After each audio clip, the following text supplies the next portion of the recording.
Now I understand why people are having such a hard time understanding free energy. There's several mental blocks that they cannot get past. And one right off the top of my head right now is this idea that energy in has to equal energy out. Well, it doesn't work that way. Let's put it this way, that's not the way to express it.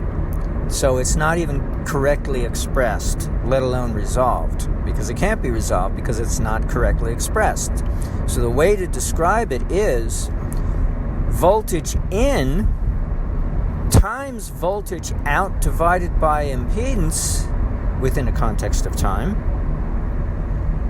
is what you end up with, power. The result is power. So it's not that energy in equals energy out, it's that voltage in times voltage out divided by impedance, or resistance if you prefer, equals power. See, they're trying to conserve power, not energy. Well, energy is pretty vague because we've got force, and that's not power or energy, but it's an ingredient of power. So I guess when people say energy, they mean power. Ohm's law, the end result of Ohm's law. But nobody ever says that. So where did they get this energy in equals energy out business? It's in none of the electrodynamic laws, mathematical expressions. It's a made-up physics statement. It has nothing to do with electrodynamics. Wow, that's heavy. So, if we just stick to electrodynamics, it's voltage in times voltage out divided by impedance equals the total power. And there's nothing there that has to do with energy in versus energy out because, as Eric Dollard has said, what goes in does not come out. So it can't possibly be the same anyway. Because what comes out is reactive, added to what is not reactive, which is the applied. When you do a voltage drop, that's still applied. It's just been translated. And that's why everybody talks about thermodynamics, the translation. But it only works on real voltage. It doesn't work on reactive voltage. You can't, because it gets more complicated. So this thing of energy in equals energy out is the wrong statement, firstly. Secondly, its structure is not applicable to reactance. Of course, it can't, because it's more complicated than mere voltage drop alone. And voltage drop satisfies thermodynamics. I get it. Okay. So yeah, when you have reactive voltage coming out of as the response to applied voltage due to various impedances, reactive impedances getting in the way and complicating things, then yeah, this is why, okay, so that's one reason why they can't accept free energy, okay? There's another way to look at their problem. They think current is not a fiction. They think the movement of electrons is real. Yet the only thing that moves is information. And I keep saying this, but I don't say it enough apparently. So I'll say it again. The only thing that travels down the wire is information, because even the valence electrons stay with the atom that they are associated with. They don't leave the atom. They don't bump off of one atom and go to the next. It just doesn't happen that way. The atom is totally in control of the energy states of its valence electrons and does not need somebody else's, except for the fact that they are shared when you create molten copper to make copper metal. So they haven't really moved. They're just shared as a collective entity. So all the valence electrons of a piece of copper wire, all the valence electrons of copper atoms that are welded together or melted together as a solid piece of copper wire, they're all shared collectively. So they don't have to move, because the one at one end is already in communication with the one at the other end and everywhere, and all the other valence electrons in between. So it's not a question of anything moving at the speed of light. It's information, yeah, but it's the response. You know, when you play the game of telephone, it takes time for information to travel because each atom has to respond to the atom adjacent to it. It takes time, and that's the speed of light, is a delay factor. But nothing travels except something fictional, abstract, purely informational, which has no physical existence except the change that happens within the valence electron. And that's another thing that people have, that's the third thing that physicists and electrical engineers have a hard time appreciating. An atom is a creature. Just like you and me, it has consciousness and it responds to its environment. And it is held responsible for its responses. Now, it personally is not held responsible. Mother Nature takes care of that responsibility, but in the sense that she keeps all the bookkeeping. So every single atom, she knows it's an individual, unique creature with a name that distinguishes it from all other copper atoms. And she has to keep track of all their karmas, or else they'd all get mixed up if they didn't have a name to uniquely identify each atom. So they're creatures, and they do respond with consciousness, and they refer to her for all responses. What do I do? And she gives them an image, a picture of what to do, and they do it. And if they have a brain that can see an image, fine, like an animal. But if they don't have a brain to see an image, it's just information. We'll leave it at that. It's an abstract sensitivity to whatever is being sent back to them, relayed back to them by Mother Nature. Because, you know, all creatures, all atoms, all objects are corpuscles within the body of Mother Nature. She's really got the whole body. You know, this is underneath the Almighty, you know, because not underneath. The Almighty is simply transcendental to everything in the physical world. But insofar as the physical world is concerned, and all the subtle planes, astral and whatnot as well, they're all corpuscles within the body of Mother Divine. And that's why she can keep track of everybody's karma, and she knows every single one by name. I know you, Copper Atom. I know you, Silver Atom. I know you, Vinyasi. I know all of you by name. The only difference with us human is we start to take on characteristics like herself, in that it's like a shared responsibility between her and us, insofar as what our actions are. Anyway, so copper atoms are conscientious beings. They respond to changes in their environment. No valence electron moves from one atom to the next.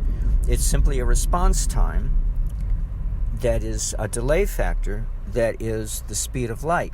It's the speed of delay is what it amounts to. And no electron has to travel, and no photon travels, because energy transference through space is a whole different ball of wax, because again, it's not energy. It's voltage applied and voltage reactive, based on the impedances involved, the capacitance and the inductive impedances and the resistive impedances. All of that complexity goes into the second voltage. So when electrical engineers are taught voltage squared divided by resistance equals power, that's hooey. It's not voltage squared. It's one voltage times another voltage, and they're both unique voltages. A voltage applied, which is real, versus voltage that is reactionary, which is not real, but imaginary. And the two together creates a complex entity. So all energetic parameters or evaluations, enumerations, are complex numbers. There is never a situation that it's not complex. It's just, how much proportionality is there? Well, in a flashlight circuit, not a whole lot is reactive, but there is. It's there. It's just so marginal, it doesn't take over and make things extremely noticeably complicated. It's complicated, but it's not noticeably complicated, so we ignore it. But just because we ignore it doesn't mean it goes away. It's still there. So everything is complex. Everything is complicated. It has a real portion, and that's the one that thermodynamics deals with. Energy in, energy out, because it's just one voltage. So of course it's going to be energy in, energy out. But because current is a fiction, a shorthand mathematical notation for something that's more complicated, namely reactionary voltage divided by various impedances within a context of time, nobody wants to say that, or nobody wants to be honest and admit it, or both. And thus is born the strife between us, because so many of you can't accept free energy because you can't accept the complexity. We're not even dealing on the same plane, because you want to simplify everything, but it's not that simple. But you want to make it complicated, but you want to make it complicated in the wrong way, or in a way that's not relevant. In other words, there's a complication left out. So it is overly simplified. There's a complication left out. And it's not so much for lack of facts. I don't think electrical engineers are impoverished for lack of facts. I think the problem is lack of connecting the dots, the consequences of those electrical engineering facts, which electrical engineering students are taught. And they're so busy taking notes. It's like a Doonesbury cartoon in the LA Times many years ago. Everybody's scribbling down what the teacher is saying, and the teacher realizes nobody's thinking about what they're writing down. And so he starts to say the most outlandish things, gradually, by degree, getting more outlandish with each statement, until finally it's so outlandish, a guy in the back row screams out, "Is this going to be on the test on the end of the week?" And the guy just gives up. The teacher just gives up. Because it's obvious to him nobody's listening. They're just writing. They're like a bunch of monkeys. They don't think about what they're hearing. I would never take notes. I'd sit back and listen and cogitate and integrate and come to conclusions, and that is what I wrote down in my notes, my conclusions. I never wrote down what the teacher said. So when it came time to do the test, I barely passed because I wasn't interested in what the teacher had to say. I was interested in what I got out of it. That's why I was such a poor student in school. Oh well. So much for being an A student. Not me. No, I could care less what the teacher had to say. I simply used it as a point of departure to inspire me. And that's the way I operate. I'm looking for inspiration. And I guess that's another point that's difficult for electrical engineers. They're not looking for inspiration. They're not looking to come up with new ideas. And that's why they look at me and they go, "Vinny, what the hell are you talking about? That's not what we were taught in school. And you need to go back to school and take the classes you never took." Why? I never got past Ohm's law twice. Not even pretty girls could keep me in school, keep me in the class. Nope. Who wanted to be my lab partners? Nope. All because of Ohm's law. I knew there was something wrong. So if current is a fiction, then we really don't appreciate how complicated is voltage. It's always complex. It's never real alone. It's never imaginary alone. It's always got a mixture of both the real and the imaginary component. And the real component is the applied, that you do the voltage drop, but the reactionary voltage, you can't do voltage drop. You have to do capacitive reactant formulations, and you have to do inductive reactant formulations, and then, oh my God, it just gets complicated. And it's very complicated because the reactionary forces are modifiable, potentially speaking, within the context of every single oscillation cycle, within every single cycle of oscillation. Because the field that the components, the capacitive components or factors, I should say, and the inductive factors, the fields they generate change from one cycle of oscillation to the next because they become the input for the next cycle. So every cycle is an iteration of new information, and it may change drastically, or it may change in a conventional fashion, or in a non-conventional free energy fashion, in which energy can appear or disappear without thermodynamics getting involved, in which you cannot account for where it went to, because the energy, and that's the other thing, the fifth or sixth item that electrical engineers can't accept. Electricity is not a singularity. It's a composition of two ingredients, spatial ingredients within a context of time, making three ingredients altogether. And if you can't get all that straight, that there are two reactionary forces that blend to create the dynamics of the valence electrons within an atom, because they create the atom to begin with, let alone its dynamics, then we really have the wrong definition of the atom. And that's probably where we have to begin.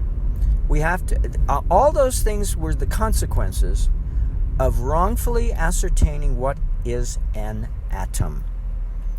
It's a combination of two reactant forces of electrical reactance within a context of time. And because it creates that atom which is always dynamic, it obliterates this domination that physics has, a stranglehold that it has on electrical engineering and probably a few other sciences as well. I can only speak for one. It's pretty obvious. You know, when I saw the policies written into the simulation behavior of various simulators that had nothing to do with electrical reactance, electrical behavior formulation, like Kirchhoff's laws, and all those Ohm's law, all those laws, it had nothing to do with that. It just was policy, blatant policy. Since when is that scientific to write in the script of the software rules of thumb that are policies? And every simulator has a different set of policies. Something's fishy when there is that kind of business going on. It has nothing to do with science. And yet it rules the life of electrical engineers who depend on simulators to give them a heads up on what to expect before they go to the bench and build anything. So I'm still caught up with the theory that is not honest. It's blatantly dishonest because rules change that have nothing to do with science, and not all the rules are there. All energy has to be assessed in a complex nature if you want the whole picture. You cannot do mere voltage drop and get away with it. It doesn't work that way. But hey, don't listen to me. I didn't go to school. Blech.